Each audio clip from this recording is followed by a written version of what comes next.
Praise lord. దేవుని ఉన్నతమైన నామమునకు మహిమ కలుగునుగాక. ప్రభు నామమున మీ అందరికీ హృదయపూర్వక వందనాలు.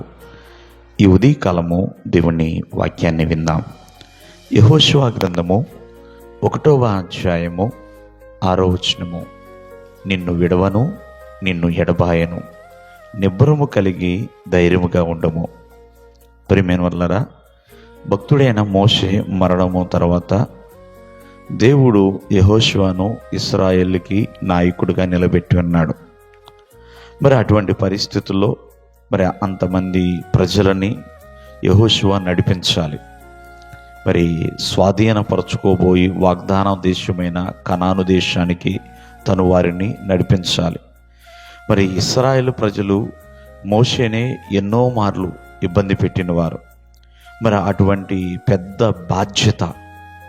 బాధ్యత ప్రియమైన వాళ్ళరా యెహోషువ మీద ఉన్నదండి. అటువంటి పరిస్థితుల్లో యెహోషువని దేవుడు బలపరుస్తున్నాడు.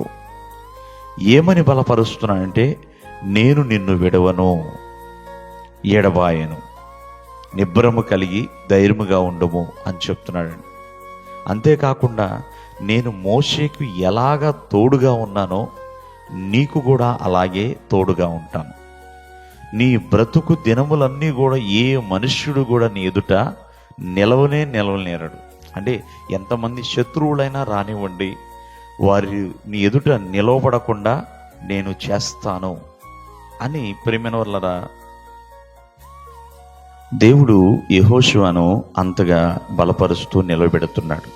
నిజమే, మానవ జీవితంలో ఎన్నో మార్లు మన యొక్క పరిస్థితులను బట్టి బలహీనతకు గురవుతాం. అయ్యో, ఒకవేళ ఇంట్లో ఒక యజమాని చనిపోయినప్పుడు ఆ కుటుంబము కూడా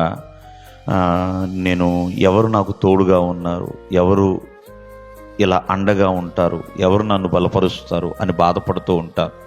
కానీ దేవుడు మనకిస్తున్న వాగ్దానము ఎప్పుడు కూడా నమ్మదగినదండి. ఎందుకంటే ఆయన ఎల్లప్పుడూ కూడా మనతో ఉంటాను అని వాగ్దానం చేస్తున్నాడు. ఎన్నడూ కూడా ఆయన విడిచిపెట్టడండి. ఎన్నడూ కూడా మనము విడవబడము. ఎందుకంటే ఆయన కృప ఎల్లప్పుడూ కూడా మన మీద ఉంటుంది. కాబట్టి మనుషులుగా మానవ జీవితంలో ఎంతోమంది మనల్ని విడిచిపెట్టవచ్చు, కానీ దేవుడు ఎప్పుడు కూడా విడిచిపెట్టడు.